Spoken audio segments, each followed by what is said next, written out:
Maharashtra TV news, आवाज सर्वसामान्यांचा। Breaking news. Gadchiroli police दलाच्या सहकार्याने अतिदुर्गम लाहेरी येथील नागरिकांचे हेलिकॉप्टरच्या सहाय्याने तात्काळ वैद्यकीय स्थलांतर।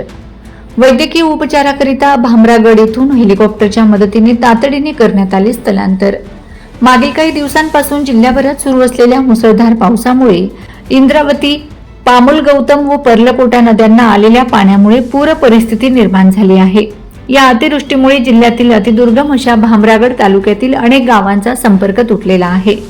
अशातच दिनांक 31 जुलै 2026 रोजी गडचिरोली जिल्ह्यातील उपविभाग भामरागड अंतर्गत मौजा लाहेरी येथील रहिवासी श्यामसुंदर नरोटी वय 35 वर्षे यांची प्रकृती विषबाधा किंवा सर्पदंश सदृश्य कारणाने गंभीर झाल्याची माहिती मिळताच गडचिरोली पोलीस दल व जिल्हा प्रशासनाच्या मदतीने तात्काळ हालचाल करून त्यांना योग्य आणि चांगल्या उपचारासाठी तातडीने गडचिरोलीला हलवण्याची व्यवस्था करण्यात आली।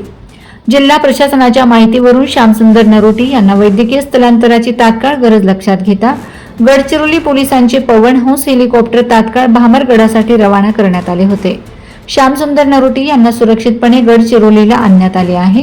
त्यांना पुढील उपचारासाठी जिल्हा सामान्य रुग्णालय गडचिरोली येथे दाखल करण्यात आले असून सध्या त्यांची प्रकृती स्थिर आणि धोक्याबाहेर आहे। पोलीस अधीक्षक गडचिरोली एम रमेश यांनी भामरागड परिसरातील नागरिकांना आवाहन केले की आपत्कालीन परिस्थितीत कुठल्याही अंधश्रद्धेला बळी न पडता तात्काळ जवळच्या रुग्णालयात किंवा आपत्कालीन सेवांशी संपर्क करून वेळेत उपचार मिळवावेत। वंदे महाराष्ट्र टीव्ही मीडिया प्रतिनिधी हरेंद्र मडावी, गडचिरोली।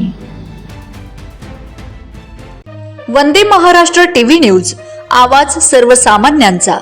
अशाच नवनवीन बातम्या पाहण्यासाठी आमच्या चॅनलला सबस्क्राइब करा, बेल आयकॉनला क्लिक करा।